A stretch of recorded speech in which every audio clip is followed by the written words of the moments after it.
In this episode of Mind Pump, we talk about fitness assessments and why they are essential for everyone. Okay, an assessment is what's going to give you your map to get to your goal. So you know where to go, where not to go, what exercises to apply, and which ones to avoid. Without a good assessment, you not only will not progress nearly as fast as you could, but your risk of injury goes through the roof. So in this episode, we talk about assessments. We talk about our favorite 3 movement assessments that address the entire body. We talk about exercises that you can do to fix your movement patterns if you can't do these assessments. By the way, because we talk a lot about specific exercises and movements in this episode, we are making sure to attach links to videos for most of these movements and exercises in our show notes, which you can get at mindpumppodcast.com. So when you go to mindpumppodcast.com,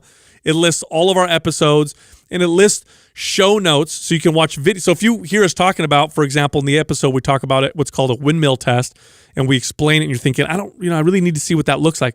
Go to the mindpumppodcast.com website, look at the show notes. There'll be a link where you'll see one of us explaining it on video on how to do it.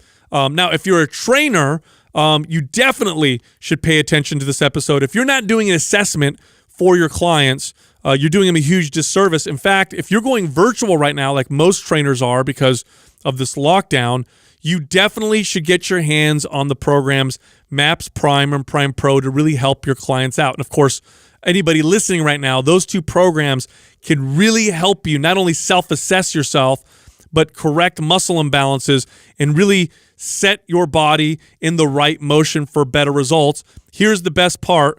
Both MAPS Prime and Prime Pro right now are 50% off. These are 2 of our most valuable programs for everybody. We think everybody should go through these 2 programs, regardless of your goals, regardless of your fitness level, regardless of which MAPS program you're following or whatever other workout you're following. Everyone should go through these 2 correctional exercise programs. And if you're a trainer, you for sure should own these programs because then you can help your clients with them. Again, both programs, 50% off. Here's how you get the discount. Go to mapsfitnessproducts.com. That's MAPS fitnessproducts.com and use the code PRIME50. That's PRIME50, no space, for the discount. I actually think this is a really cool topic because we discussed this off air a long time ago when we first created all the programs. And I remember Sal had already had MAPS Anabolic and then Performance came and then Aesthetic. And when we did that, one of the things that we all agreed on is that in a perfect world, if we were to create them in the order that we think they're most appropriate, MAPS Prime would have came before all of those. Mm-hmm. And the reason why that is when you think about the very first time you meet a client or a potential client, the very first thing I do is not, take them through a MAPS Anabolic workout or a MAPS Performance Aesthetic type of workout. I do a full assessment on them. You have to. It would be like taking your car to the mechanic and you never tell him what's wrong with the car, and he never does it. You just start like taking parts away. Yeah. You just drive it up and be like, all right, I'll be back tomorrow, figure it out. It's impossible. And one of the most valuable things that a trainer can provide a potential client, is a good assessment, is the ability to assess the individual, the person, not just through movement, but also through questionnaire, to help figure out what the best approach is, because the medicine has to be right for the person. So if you're going in and you have specific goals and time frames and how your body moves and hurts and all that stuff, if we consider all of that, we can create or direct you towards a program or a way you should work out that will give you phenomenal results. If we don't do that, we're shooting in the dark, and at absolute best, you'll get some progress. At worst, you'll hurt yourself or cause yourself to regress. Not only that, and I love that you use the car analogy of bringing it to the mechanic, because how many times do you guys remember this where, a client comes in and either one, has no idea really what their goals are, what they want to do, or two, have no clue of what they should be addressing first before they ever even consider trying to lose 30 pounds or building 15 pounds of muscle. So I remember the first part of my job with a client was convincing them of what they need to do first. And the analogy of the car mechanic, it's like someone coming in, like someone like me who knows nothing about his car at all, and trying to tell the mechanic what to do. Like, how often did you get that? Like, how often did you get a client being like, this is what I want you to do. I don't want to do this. I want to do that. And you're like, and we're in a service-based business. So you're kind of caught in this dichotomy of, okay, what the client wants and what I know is best for them. Like, how do I... Yeah, well, I just think of it like this. Like, they come in and they want their car just faster. They want a bigger engine. They want to get, super fast and powerful. And, the mechanic sitting there will assessing the car and seeing, potential hazards, potential things that, are immediately stand out that need repair or need to be reinforced in order to then even drop in a new engine and to, soup it up more so that it's even safe on the road. Well, let's go back to what you said about goals, because I think a lot of people listening are like, I know what my goals are. You would be surprised at that you might not have a specified goal, because the vast majority of the people that I'll ask, what is your goal, when they would come to hire me as a trainer, the vast majority would say what? Lose weight. Yeah, no, or get in better shape. Right. Yeah. Yeah, I just want to get in better shape. I just want to lose weight. Well, how much? I don't know, 20, 15, 20. You need to have a specific goal and really understand the direction you want to go. What does better shape mean to you? Okay, I want to lose how much weight? I want to be how much stronger? How do I want to feel when I move? This is very, very important, because if you don't have a specific goal and you just think, I just want to, improve my shape, how you apply your workout is going to be less specific. It's going to be less effective. Well, not only that, and to Justin's point, I love that you made the point of, fixing or reinforcing, right? A lot of people come in and they just want more horsepower. Like, I think of that as like, I just want to build more muscle, right? Or I want to lose a certain amount of body fat or weight, but your body's not reinforced to handle what you want to do to it quite yet. And a lot of times that's the case. A lot of times, especially since a majority of clientele that I think most of us trained would be, north of 35 years old, normally deconditioned and looking to get into better shape. And, part of that process is making sure that we reinforce their joints and make sure their body is moving and operating properly before I slap a 400 horsepower engine on it, right? Before I decide, let's rev this thing up and see how fast it'll go and see how much weight we can lose or how much muscle we can build, I need to first make sure that it's working properly and running properly and reinforced properly to handle what you want to do. It's just the order of operation. That's all it is. I mean, if you want a really nice paint job on your car, there's got to be a base coat or whatever, primer that they put on it first. Otherwise, it won't look good. If you want to, lose weight or build muscle, get stronger, you may be thinking, well, I don't want to do all that correctional exercise stuff. I just want to get to the muscle building and fat burning. Let's just get there. Yeah, but you won't. See, that's the thing. Yeah. You won't get there because you didn't correct these issues, because you didn't establish good movement patterns. So it's not taking time away from you getting to your goal. It's not like you're going to get to your goal slower because you're focused on the proper order of operation. You'll actually get there faster. If you ignore those things, not only will you get to your goal slower, you may never get to your goal, or you may hurt yourself. So it's something that we're saying that, you could do it this way, but this is a better way to do it. What we're saying is, this is the way to do it, right? And that's why an assessment, one of the or you'll get get so there and it's very short-lived, which I think is probably the most common. What I see with a lot of these fitness plans and diet plans out there, they're really just trying to cater to people coming in like exactly what they want, and a lot of trainers fall into this sort of mentality of like, I'm in the service business, so I want to produce something as quick as possible for these people because this is what they expect. And to be a better trainer, to evolve as a trainer, is to then, account for that, but now show them the proper way to do it. Well, this is also one of my biggest knocks on the group training, because most group training classes don't offer some sort of an assessment. No, they can't. They can't. They It can't. just doesn't work. It's a class full of 30 people that are all different body types, all different goals, all different age, all different fitness levels, all getting thrown into one class, and running on a treadmill, rowing, and then doing some lifting weights. And there's a small percentage of those people that was perfect for them at their point in their fitness career, and it worked out for them. There's a much greater percentage of people, like Justin is saying, that get temporary results, that because they're expending a bunch of calories and their goal may have been to lose weight, that they end up losing weight. But one of the number one reasons why someone cancels like an F45, an Orange Theory, or a CrossFit classes, right, is injury. Yep. Mm-hmm.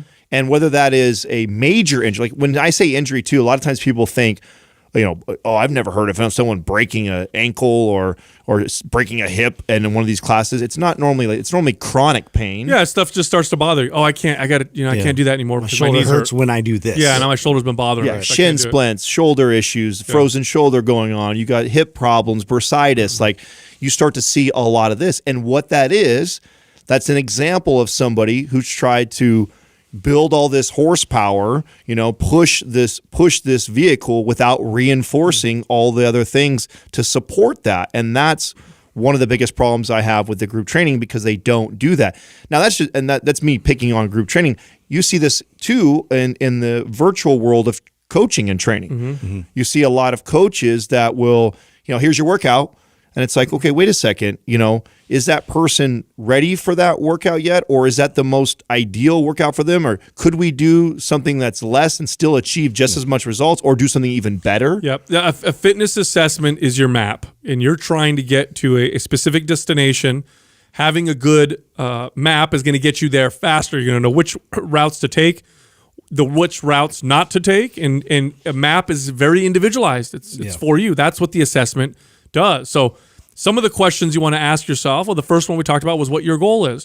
What is your specific goal? By the way, the more specific you are with this, the better. Okay, so try to keep it specific and not super general. So what does it mean to you to get in shape? Okay, you want to lose weight. How much weight are we looking to lose? Okay, you want to build some muscle. How much muscle do you want to gain? So get very specific there. And even more, right? So sometimes when people say a generic goal to me, like, oh, I want to lose 20 pounds, Adam, a lot of times I'll look back at them and I see the scale, and I'm like, they don't even realize that I could keep their weight exactly the same and completely alter the way their body looks. Yep. So understanding that is even key. Right. So I want to look leaner. Right. I want to be leaner. I want to have Is it really about the scale, or is it you want to look a certain way that you don't look right now, and you want to achieve that? Because understanding that's important. Right. Mm-hmm. Understanding that maybe you're 140 pounds right now and you're a 5'5" female, and you're like, man, I think I look way better when I was 115 when I was in high school or whatever. Well,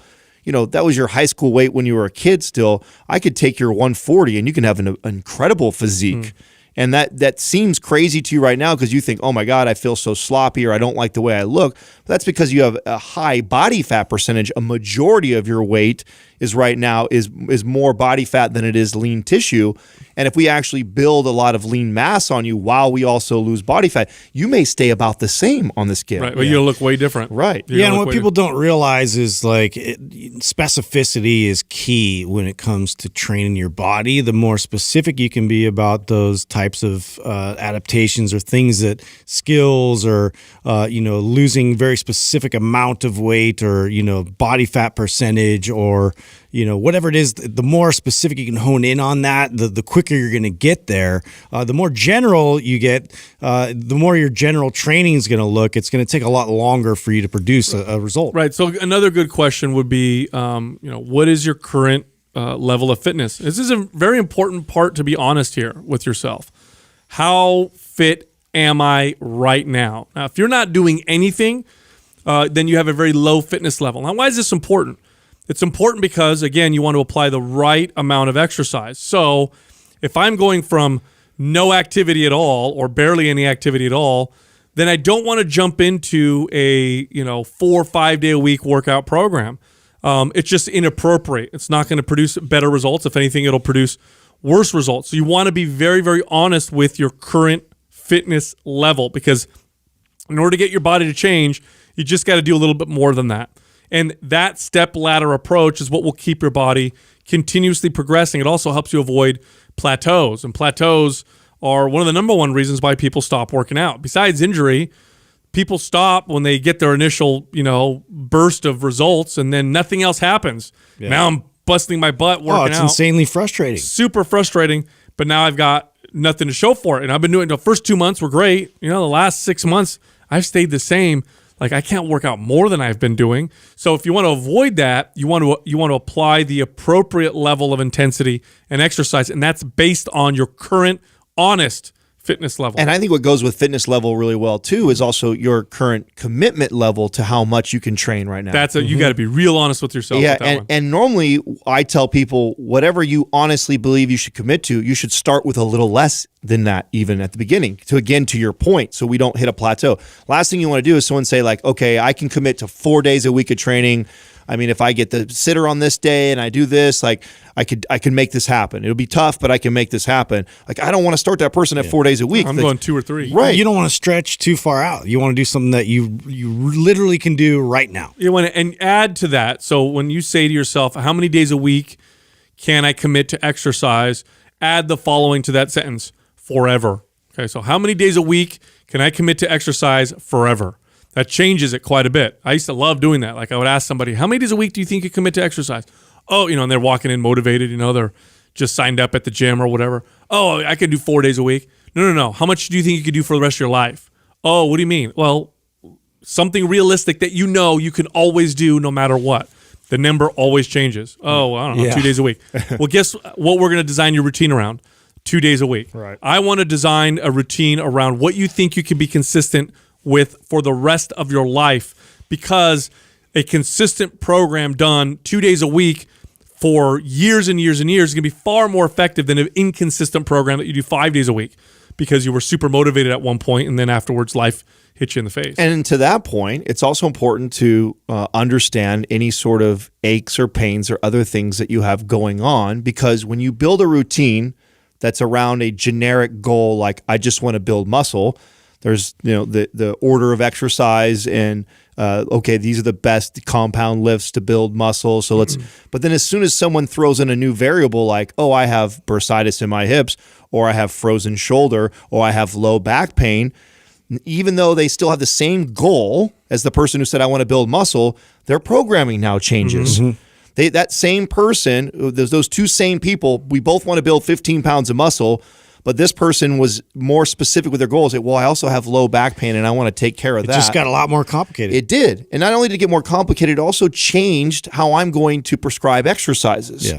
Because I can still build that person muscle, but along the way, I'm also going to address why they have chronic pain in their low back. Now, it's important when you talk about what areas of your body hurt and that because sometimes people don't count the areas that have hurt for years. Right. I would get this all the time. Because they're used to it. Yeah. So so this is how you want to do it. So this is how I learned this through years. I'd have to change the way I'd ask questions.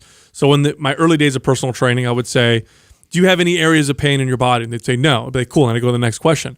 But then as I train them, I'd be like, oh, no, I can't. That hurts my shoulder. I got a bad shoulder. I remember thinking like, why didn't you tell me when I first asked you? So I started to change it. So this is what I would say. I'd say, okay, do you have any areas of pain? They'd say, no. I'd say, does your neck ever bother you? Does your shoulders ever bother you? What about when you reach behind your back? Does that ever bother? Okay, do your elbows? And I would go joint by joint by joint. With examples. You literally do have to provide those examples, because it's not one of those things that you immediately think about unless you're doing the movement currently. Yeah, so someone would say, like, no, my lower back doesn't hurt me. And then you'd say, well, what if you sit a long time on a plane? Oh, yeah, my back gets really stiff. But, that's just when I sit down for a long time. Right. Like, okay, but that's important to know. Right. That is an area of pain. So that's how you want to identify the areas of hurt on your body. It's not just the obvious ones. It's also the chronic ones where, my knees hurt when I sit down for too long, or, my shoulder does hurt if I'm, washing dishes for a little. Like, those are all things you want to pay attention to, because that will dictate your workout. That's the real value in the personal trainer. Right. The real value is in that. Anybody can Google and look up good exercises for strength building or fat loss. The real value in the personal trainer is their ability to assess your body like that and address all these nagging chronic pain that you've probably been dealing with for many years. And how many times do you guys have this too, where a client tells you that, it's because they're getting old? I mean, I was literally on I'm just this because I'm old. I'm on the phone, okay, with my uncle yesterday, who, by the way, works for the company.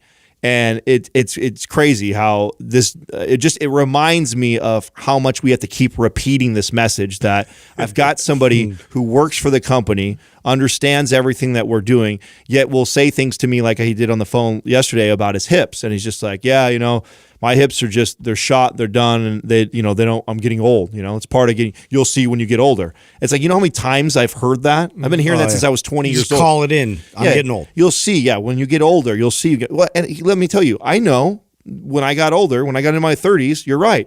My hips got bursitis. I had low back pain, but it wasn't because I got old.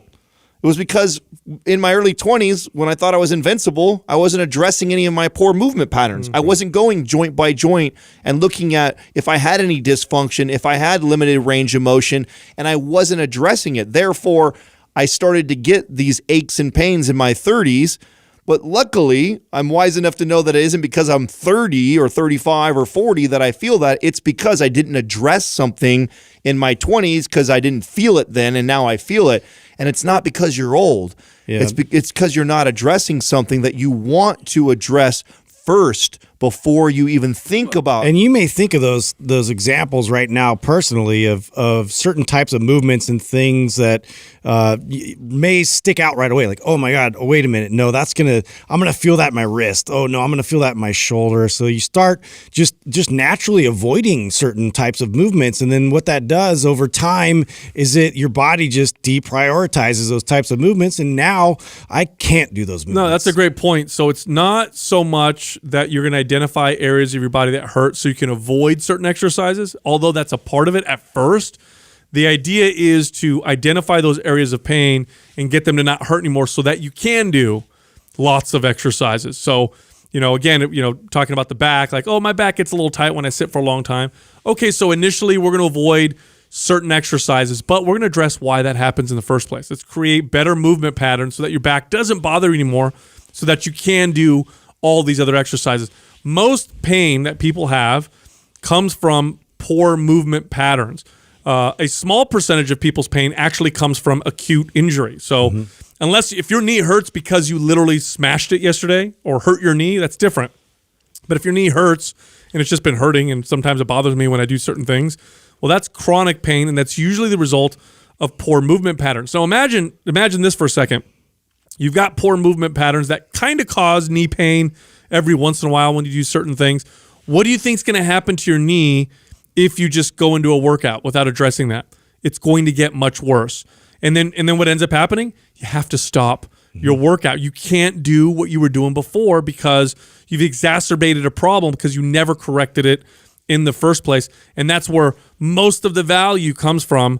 An assessment is identifying these parts of your body, getting yourself ready. By the way, while you're doing this, you're still working out. You're still moving. Your body's still adapting. You're probably still building a little bit of muscle, but you're preparing and prepping your body so that as you start to move forward, things accelerate and you get really, really good results. Well, we should simplify too. Why is it that we get chronic pain as we get older?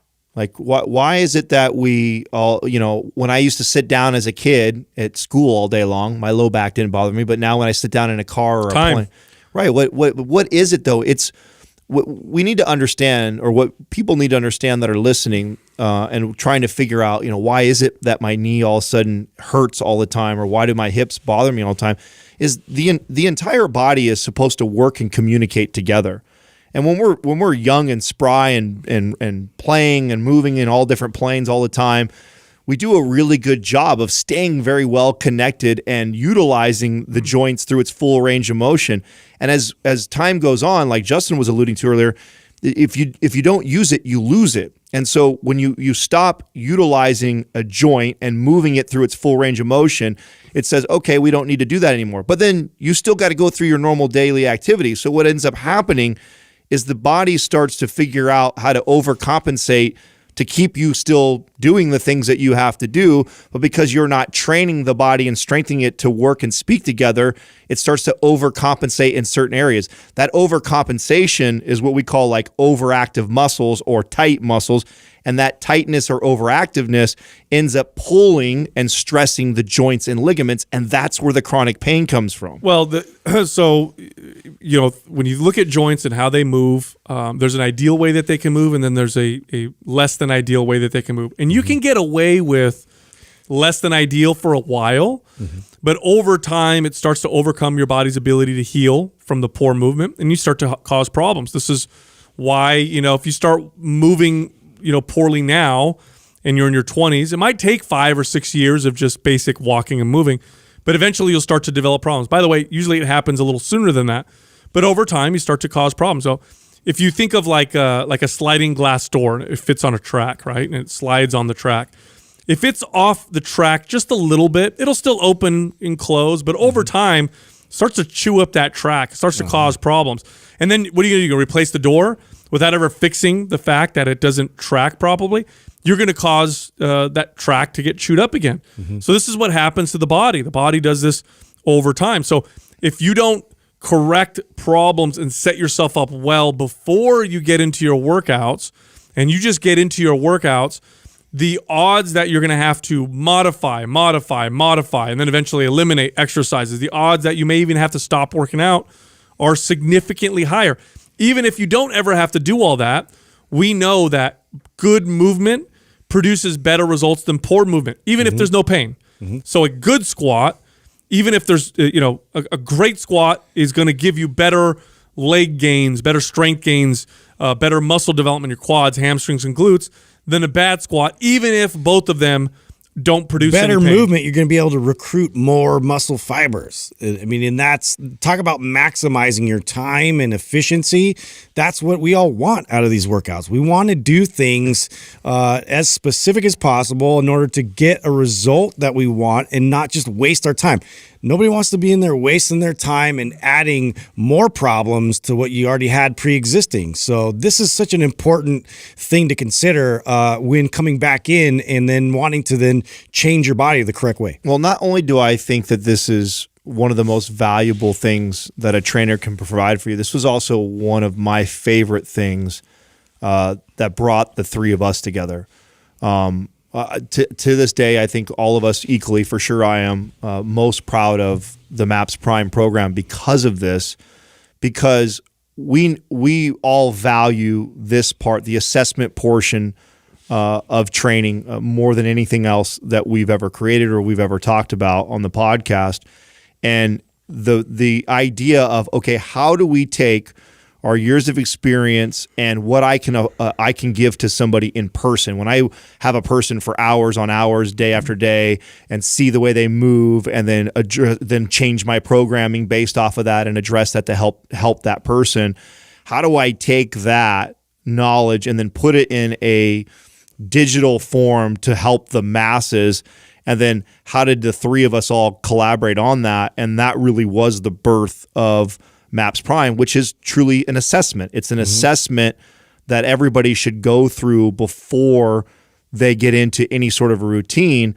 And the way that we simplified it for the masses, not just for trainers and coaches to utilize, but for the average Jane or Joe to be able to utilize and help themselves out, was we agreed what we thought were three of the most important movements that we would need to see to really be able to start to point that person in the right direction. Right. And in basic, and this is very basic, if you can do these movements perfectly without lots of struggle, without pain, you can, complete them well, then you're good. If you can't, then we'll give you a list of exercises that you can practice so that you can do those tests. And generally speaking, of course, it gets much more, individualized when you work on an individual basis. But generally speaking, if you could do the following three things really well, then you're probably, for the most part, going to be okay when you go into your workouts. The first test that we put in there is called the wall test. By the way, if you want really detailed explanation of how to do some of the stuff we're going to talk about, you can go on our YouTube channel, search for these things, or if you go on our Mind Pump Media website, in the show notes for the podcast. So click There on should the all be podcast. links in the show notes after this. Yeah, you'll be able to click on it and actually watch us kind of break down how to do it. But we'll explain it right now on the podcast. A wall test really is looking at mostly the upper body. Okay, we're looking at the upper body, although there's a little bit of the lumbar spine in there, but the lower back. But we're looking at the upper body, and we're looking at your ability to move your shoulders through a full range of motion, and if you're able to hold yourself and stabilize yourself in really good posture. Yeah, this is mostly cervical spine, thoracic spine, so mid back, neck, and shoulders, and your ability to move properly in those areas. So basically, the upper from the chest above are all the areas that we're looking at, and the reason why the wall slide. The wall slide was chosen by the three of us was because it really points out the most common offenders. Like when we look at all the clients that we've trained, I would say at least 80% of those people suffer from some level of upper cross syndrome. This is desk jobs. This is like just something you see every day in the workforce. You see in schools. It's just we have sort of set everything up so we're always sort of hunched forward, and we're riding in front of us, and we're looking in front of us, and we're leaning forward constantly. And so just the patterns of that alone creates these types of compensations that we're trying to address with this specific test. Yeah, your body literally molds itself to what you do all day long. You guys ever look at pictures? Ever see those like old pictures of from Japan when they used to do foot binding, and then they would take the foot binding off to see what the foot looked like? Have you ever seen that? Yes. So these was it from China. Was it China or Japan? China. Okay, so China. So Yeah. so they showed these if you can look these up online, but if you're a little queasy, I would suggest you don't. But they would bind these girls' feet when they were really young to keep them really small. And then there's pictures of what the foot would look like when they take the binding off. And the whole foot was folded underneath with the toes underneath, because the body starts to shape itself through these outside forces. And so, if you sit down a lot, well, first off, you're normal. If you live in modern society, you probably sit down a lot. You probably have a desk job. You're on your phone or computer. And so your body kind of molds itself that way. So what ends up happening is your head starts to jut forward. You get what's called forward head. So you lose that tall neck posture. Your shoulders start to round. Okay, this is where the shoulders kind of come forward.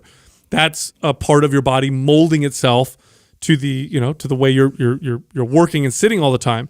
Now that can cause problems when you go to work out. When I go to do certain exercises, the risk of shoulder pain or neck tightness, if you think you have a tight neck now, it's going to get way worse if you don't correct this problem when you go do your workout. If it's forward and you're straining, oh man, the pain will be almost immediate. Well, let's just talk about the big five, right? The big five movements that we always talk about that are so important. And when you look at like overhead press and bench press, which are staples in almost every muscle building fat loss program, and if you have excessive forward shoulder and forward head, you're looking for a potential injury that's going to happen. It's a big problem. Or at the bare minimum, aches and pains that are going to come from that if you don't address this. Right. And by the way, neck tension and tightness is a nice, easy signal to know that this may be a problem. And the reason why you get that tightness is there's muscles in the neck area that start to compensate to try to stabilize this poor posture. So if you get tension in your neck, you're like, why do I get so tight? You don't even work out. You just sit down in front of a desk and yet you get this tightness. You probably have some of these what are called posture deviations. Okay, so let's talk about the wall test and how to perform this. Again, we have the video linked in the show notes, but we'll try to explain it on the podcast the best that we can. So a wall, you want to use a wall because that's feedback. You want a nice straight wall that you could lean up against. You want to place your body stand up against the wall. You want your butt to touch the wall. You want your shoulders to touch the wall. You want your back to be relatively flat. You don't want to have a huge arch in your low back. You should be able to probably press against your hand if you were to slide it under your low back. So you don't want to have this super strong, butt sticking out type of arch. And then here's the important part to start with. You want the back of your head. There's a small, at the base of your skull, if you feel it around right now under your hair, nodule. There's a small nodule that you'll feel. I can't remember the name of it, but we all have it. That's the part you want to be touching the wall while your butt and upper back and shoulders are touching the wall. So, in order to produce that, you do have to look pretty silly. I mean, you have to like pull your chin in, so you're basically performing the double chin. I do this every time I smile. Yeah, fat face. yeah, you're gonna have fat. If you're doing this right, you'll have fat face. Right. That's it. Most people are gonna have everybody, and this is why this is so important is that almost everybody has this. Yeah, but don't feel bad, by the way. Most people will fail this. You're gonna fail it because I haven't even given you the test part yet. That's just the beginning of the position, which. I would say probably a good 30% of you can't even do that. I bet you about 30% listening right now can't even get the nodule of their head up against the wall without overarching their back or taking their Another butt off common one too, just to get the shoulders to touch, a lot of times you really have to excessively arch the lower back. Yep. And so a lot of times, and this is why we do try to then press our lower back into the wall by drawing in, your stomach and squeezing your core. So you actually lose that connectivity in your core, which is vital, especially if you're pressing anything overhead. We want to make sure that our spine is supported. So if you start to arch excessively, you have this rib flare, which your ribs start to kind of come up, and it's very visible. That's something that we need to correct. Yeah, if you start to feel shearing in your low back, like, oh, I'm arching too hard, then okay, you're failing the movement. You're not able to produce this movement. Or even what Justin says, like our test in Prime, we actually take a stick. You have to hold it in position. And you actually hold the stick there. So you have to maintain core stability and the pressing of the low back while also tucking the chin. And you're right, probably 30% of the people listening right now can't even do that. Can't even keep their back flat and tuck their chin. And here's the deal. One, like Sal said, don't beat yourself up if you can't do it. A lot of people won't be able to do this, but that right there is a flag that you want to address this. And we'll give you exercises that'll be good that you should focus on if you can't do this test. Well, that's one right there in itself. Chin tucks. Oh, just the chin tuck. If you're somebody right now who that is challenging, like we haven't even got to the wall test part that Sal's going to keep going on, and it's already hard for you to flatten the back and tuck your chin against the wall. That's an exercise. Just practice that. That's an exercise. I would take, and clients that I had that were in this case, I would have them press their back flat against the wall, and then we would tuck their chin, and they would press hard with their chin tucked for 5 seconds, hold, breathe, then release. Do it again for 5 seconds, hold, release, and I do that for about 5 to 10 times. I practice. And you can regress this a little bit by kind of taking a towel or a little yoga block or something, then to kind of smash into the wall, and then slowly kind of reduce the size of what that object is until now I have the ability to bring my head all the way back. By the way, this gets so bad in middle-aged individuals that when I would train a client who was in their late 30s up to mid 40s or older, and I'd have them lay flat on the floor. Their head getting touched the ground. I would have to put towels under their head because otherwise it's like they were looking behind them because they'd lay flat and then their head was so far off the floor that in order for them to put their head back, they'd have to look way back, and it was super uncomfortable. So, I mean, if that's you've got really bad forward head, but it can get corrected. You can have. And what you have to understand why this is so important is that if you can't do simple movements like this, you're still going about your day. Your body is then overcompensating to do things. So then, like, Sal made the comment of you looking. So if you go to turn to look to the right or turn to look to the left, your body now has to kind of tweak itself to do that, to still be able to get that. You have to rotate your shoulders with you. Right, because you've now lost that mobility in your cervical spine to be able to do that. That's why this is so important. And even if it's not causing tension headaches right now or causing neck pain or shoulder pain now, it eventually will, and it won't be because you're old. It's because you didn't address it. Yeah, well, what's funny is a lot of people don't even realize how bad they feel until they correct it. Right. Yeah. And they're like, oh my, I didn't realize just how it's liberating. Heavy my head felt until I was able to fix, this posture. Okay, so back to the wall test. So you're up against the wall, the nodule of your skull up against the wall, shoulders up against the wall, your butt is up against the wall. You're not overarching, so that's nice and tight. You're not flaring your ribs. Now what you're gonna do is you're gonna take your arms and you're going to bend your elbows and place them up against the wall like you're putting your hands up, okay? Like a police officer tells you to put your hands up. But your elbows are bent, okay, at about 90 degrees.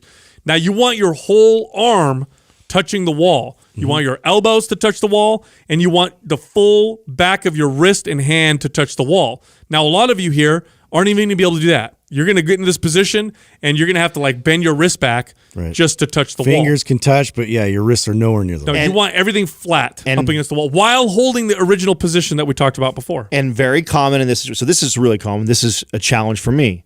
And what you'll see a lot of times is one side worse than the other. Yeah. So sometimes somebody will be able to get their hand flat against the wall on one side, but not the other side. So that tells us that their shoulders are more rounded on the other side. This is common with somebody like my teachers a lot of times. If you're a teacher and you write on a whiteboard all the time, or you're in construction and you're using your right arm or like a hairstylist, you're using one side more and it's constantly protracted and forward in front of you. Again, like Sal was saying earlier, you start to shape the body that way. So then when I ask you to be able to retract the shoulders and pull back in that position, that side that is used to being so forward all the time struggles even more to get back there, which again is going to start to cause all kinds of other issues when you go to do a movement like a shoulder press or a bench press. Now, when you do that, you got to understand that one side's going to be firing different than the other side because you have this imbalance because of whatever it is that you do all day long. Right. So so now we're in that position, right? Arms up against the wall, elbows bent. The back of your hand is flat up against the wall. Wrist is flat up against the wall. The nodule is still in contact with the wall. Your butt is still in contact with the wall. You're not overarching. You're keeping everything tight. Now what you're going to do while maintaining all those points of contact is you're going to slide your hands all the way up, like you're going to extend your arms up above your head, everything staying in contact, and then bring them back down. Now, if you're like most people, you're going to lose some points of contact. Right. Your elbows are going to come off, like all kinds of things are going to happen. If you're like most people, you're not going to be able to do this perfectly. Something's going to come off the wall, or in order to keep everything in contact with the wall, you're like straining and struggling like crazy. Okay, those are both considered fail. Just means that you need to work on a few things. So we're going to give you some of our favorite exercises that help fix a lot of these issues. Now, one of my favorite exercises, very basic, is a row. A seated row is better for correctional purposes than other types of rows, like a bent over barbell row. It's just harder to get somebody to pull their shoulders back and have good posture when doing a bent over barbell row versus a seated row. I love bands for this correctional exercise. Rather than using a cable or using a weight, grab a resistance band, attach it around a secure object, maybe put it in your door jamb or whatever, or even put it around your feet. You could even do it just around your feet. Sit up nice and tall, brace your core, create that posture that you did with the wall test where your head was tall. You don't have to have your back up against the wall, but create that posture. Then do the row, pulling your shoulders back and down, hold that position, squeeze, let it come forward. I'm so glad that you said that, because the idea of all these tests too, and the wall test, is the wall is just there for feedback so you can understand where you're supposed to get. Like once you've practiced, and I always would tell clients that like this is, yes, an exercise and a test that I'm doing with you, but I also want you to pay attention to how your body feels when you're tucking your chin, you're pulling your shoulder blades back, and to think about that now when we get out on the weight room floor. Now when I take you into exercises and I say get into that posture, tuck your chin or sit your chest up high or pull your shoulder blades back, you're trying to remember what it felt like when you were pressing against the wall. You want to think about that. Like it's not just, and this is why exercises performed correctly are far more valuable than just flat out exercising. It's how you do the movement. Oh, it's like it's two different universes. Yeah. Doing exercises wrong is just training your body to move wrong. That's what you do. Just practicing, teaching your body, this is the wrong way to move. We're going to keep getting this stronger and stronger. So you actually create strength in the bad movement pattern. And I know we have a very wide variety of listeners out there that, some people might not even be able to get anywhere close to doing these things on the wall. And so an option that you can use is to do this on the ground. Mm-hmm. And so to lay down flat on your back and go through these same type of movements and do a slide using your arms in the position Sal was describing, with your elbows bent and your wrist touching the ground, and then reach behind you and just start with that. Really start to connect to that and try and squeeze and feel your muscles through that process. And the reason why that's a regression or a good place to start if you really struggle with the wall is we're just using gravity. Mm-hmm. Yeah. We're now using gravity to help us, right? Gravity's pushing down on us, so all those things that are deviated, it's pushing against them to assist you, Where when you're standing upright, you have to actively be able to intrinsically think about all those things to get in that, which can be a little bit challenging if you've never done it before. So that's a great right. tip. Here's another good one I think I can explain through the podcast. These are called wall circles. They're really, really good for shoulder mobility. And essentially, here's what you do. You stand up with your shoulder up against the wall. So now you're kind of standing sideways to the wall. So place your shoulder up against the wall. Take your hand, the back of your hand, place it up against the wall. Now rotate your hand or keep your arm straight.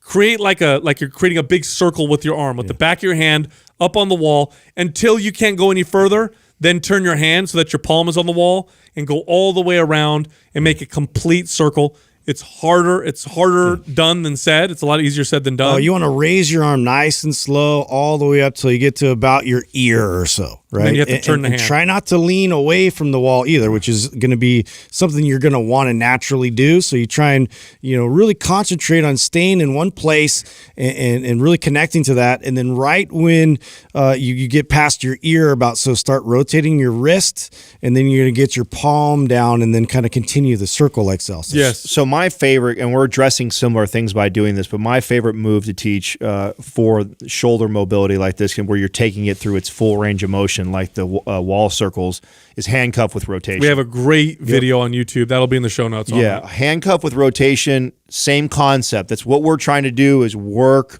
on taking the shoulder through its fullest range of motion in all the planes. Handcuff with rotation does that.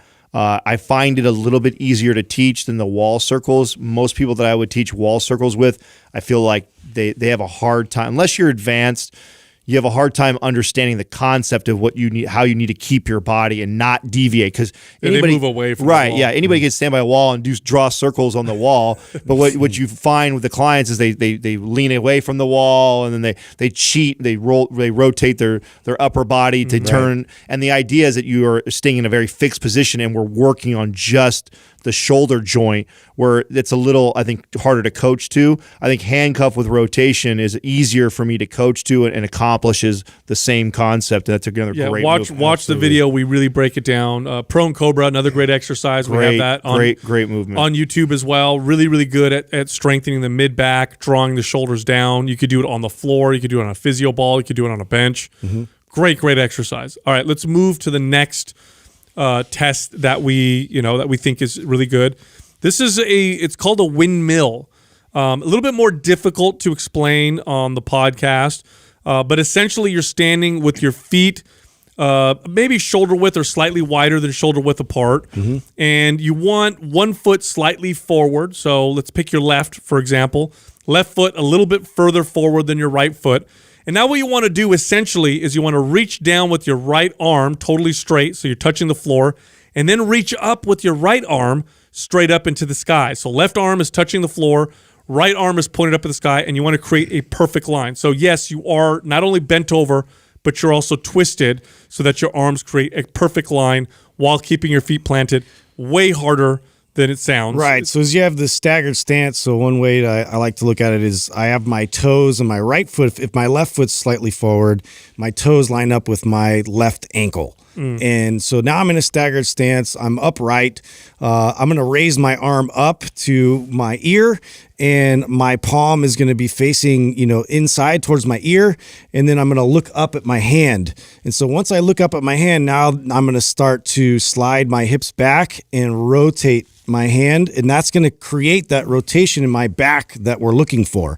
And meanwhile, my other arm, my left arm, is going to be straight the whole time, and it's not going to come forward past my leg. It's going to stay right alongside my leg, and I'm just going to naturally kind of slide it down as my hips produce depth. So my hips slide back, which creates the opportunity for my hand to then get further down. Yeah. Now, what is this looking for? Yeah, I was going to say, what's more important to me than I think describing the movement, because Justin's got a great video on that. We have videos on all the things that we're talking about. Right. Is why we do this. Yeah. And I love the windmill, because what we're looking for is the ability for you to hinge at the hips. Okay, like you would need to do if you were to squat down or anything like this. Or deadlift. Right, or deadlift, or pick anything up, or sit on a toilet. These are functional movements, right? The ability to hinge. And then also have rotational control of the spine. Because when you do a squat, you're in a fixed position, or when you deadlift, you're in a fixed position. But in real life, and you pick up a bag of you need to rotate. Right. You pick up a bag of dog food or something that's an odd object, and you bend over, you hinge over, and you grab it. The ability to control your spine rotationally or anti-rotationally in that position is extremely important for longevity and health. And that's why this movement, this is Justin's baby that he added to this. That I remember I'll never forget when he said that I think this is important, needs to be in here. And Sal and I are both like, oh, 100%. I don't know why I didn't even think of that right away, why this should be in here, because this is another very common area that people break down and can't do. And this is where, man, you want to talk about low back pain and issues in anywhere up and down your back. A lot of times it's caused because people just don't have the ability to rotate at the spine because they lose that because we don't train that anymore, or we don't use it very much as we get older. And then when we finally do, we're weak in that area, and then we get hurt doing, and it's always something. How many times you guys heard this? Like, I never had clients get hurt because they were deadlifting 200 pounds. They were always hurt picking up the shampoo bottle, or they were hurt gardening, pulling, reaching back in the car because reaching back for the kids in the car. It's always this weird. It's not heavy. It's just they're doing something either quick and fast, and they think that their body is capable of doing it, and they haven't trained in that range of motion. It becomes unfamiliar because it's just not a part of your daily habits anymore. And so this is why it's so important to then teach the body again. Like, this is something that we need to be able to do, and to be able to do it correctly requires this type of training. So now I have to literally teach my body. I need to be able to rotate like this. I need to be able to look up with my head, and my neck needs to rotate this way. My upper back needs to be able to rotate as well, while keeping my hips going a specific direction. And all these things have to happen without any pain. Yeah. And again, the areas you're looking at with this are in the middle, lower part of the body, but you are getting a little bit of shoulder. You are looking at a little bit of shoulder mobility. So let's say you try it. By the way, all these tests that we're giving you themselves can be practiced over and over again as well. So those are exercises by themselves. Yeah. So if you can't do the wall test, if you can't do the windmill test well, one of the easiest ways to correct issues that are resulting because of your inability to do it is just to practice. Practice these movements. But besides the windmill, here's some good exercises and movements that will help you work on the areas or work on why you can't maybe do it. One of my favorites is the lizard with rotation. One of the best. I love lizard with rotation. We have a great video on this as well, but it does work on that lumbar ability to rotate. It does work a little bit on the hip hinging. Really easy to do. What I love about it also requires no equipment. You just do it at home. You could do it on your own. In fact, it's a staple for me as part of my priming or warming up. Anytime I warm up for a workout or whatever, lizard's always in there. Now, lizard with rotation, I think, is a common movement that trainers use, but I also see it done incorrectly a lot. Now, like we made the point in the last part of the assessment of remembering the windmill test, and when you were hinging and rotating to try and get your hand to the floor and reach up, where it felt limiting for you, you're trying to challenge that when you're doing a movement like the lizard with rotation. So what I mean by when I see a lot of people do this incorrectly is they get into this lizard with rotation exercise, which you get down almost like in a plank position or a runner's position, and you're pulling your shoulder through, and then you're rotating your spine and looking up. And you see people just kind of like whip through this, and that's like their warm-up. They you got to go reach control. through. Yeah. The idea is that you do it slow and controlled, and then when you get to the end ranges of motion, you kind of pause there and you challenge it, right? You intensify. You give it some isometric squeeze. Yes, you intensify it by getting the isometric squeeze and challenging the range of motion, not through dynamic whipping. It's not supposed to be fast and going back and forth. It's a new class, right? Yeah. Dynamic whipping. I mean, how often though do you see that, right? When I see a lizard with rotation done in the gym, I see people they saw a video probably of it and they're just mimicking it.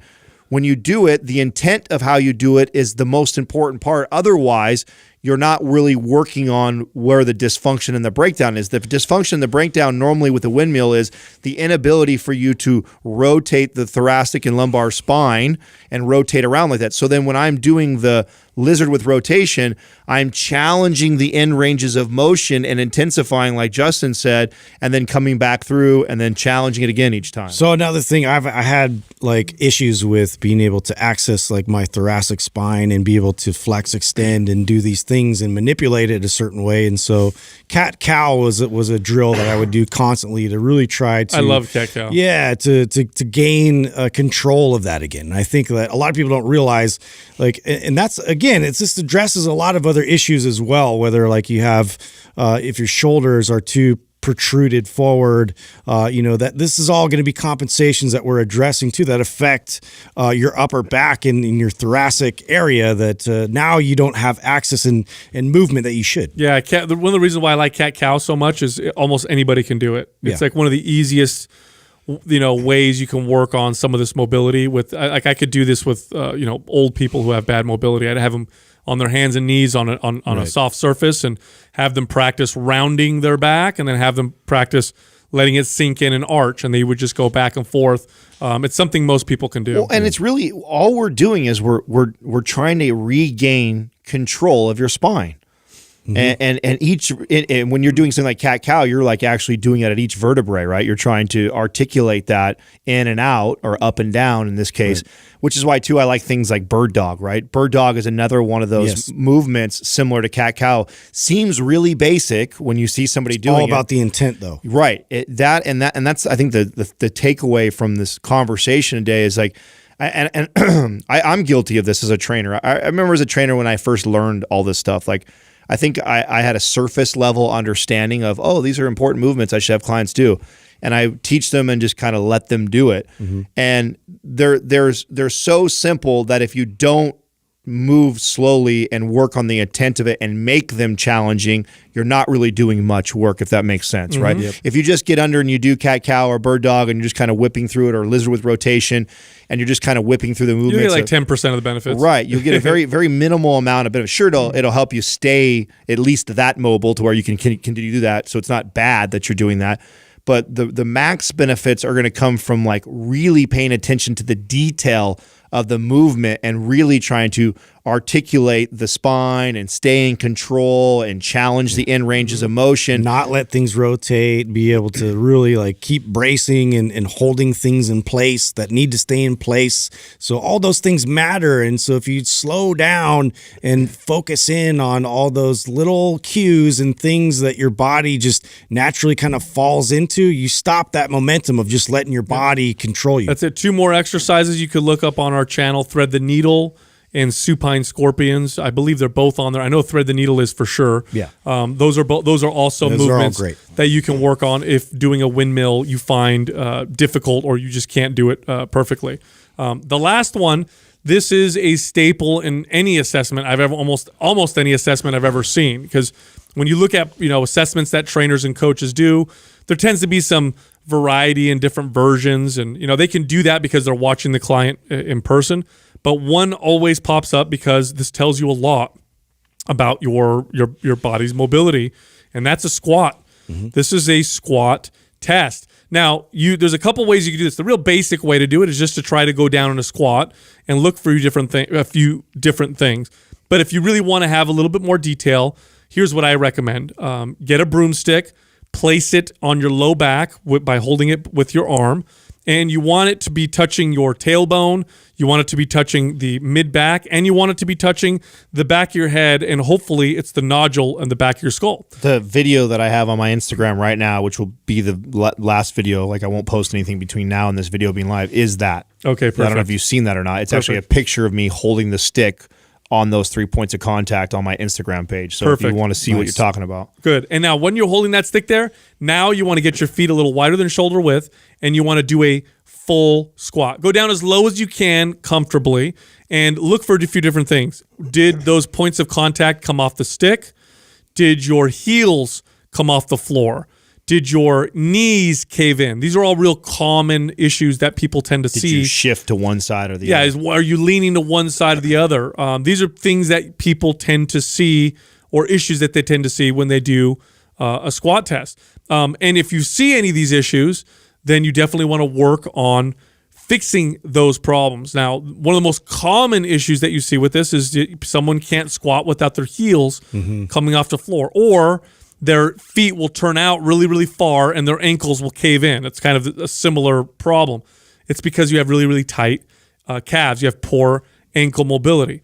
Well, one of my favorite movements to address this is called the combat stretch. Again, we have a video of that on our YouTube channel, and it's just exceptional at fixing ankle mobility issues.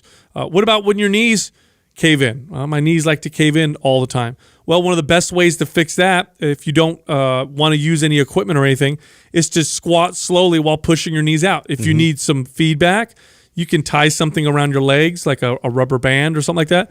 Push your knees out as you do your slow squats. That helps with that as well. And then floor bridges. I love floor bridges for strengthening the hips.